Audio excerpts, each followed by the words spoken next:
Assalamualaikum semua. Dah bersedia nak jadi hero hari ni? Dah, Cikgu.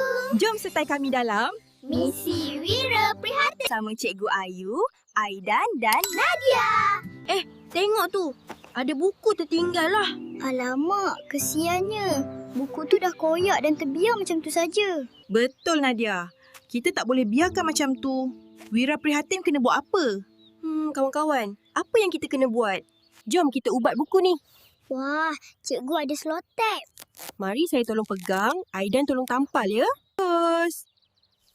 Kita kan Wira Prihatin. Ni apa tu, cikgu? Macam sedih je. Tu, ada kucing dia. Kurusnya dia. Kesiannya. Mesti dia lapar dan tak ada kawan. Jom kita tolong. Kena letak pelan-pelan. Jangan bagi dia takut. Baik, cikgu. Nah, makan ni sayang. Mula makanlah. Dia lapar sangat tu.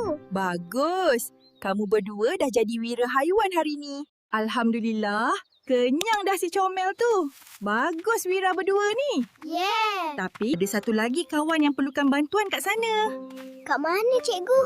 Tu, dekat pasu bunga tu. Cuba korang tengok kawan hijau kita ni.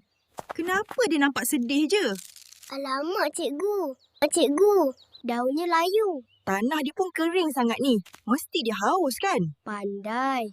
Tumbuhan pun benda hidup. Kalau haus, kita kena buat apa wira sekalian? Tu dia. Ada bekas air kat belakang pasu ni. Bagus Aidan. Mari saya tolong pegang sekali. Bagus. Itu namanya kerjasama wira.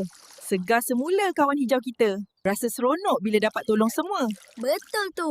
Kawan-kawan pun boleh jadi wira macam kami. Jumpa lagi. Bye. Bye.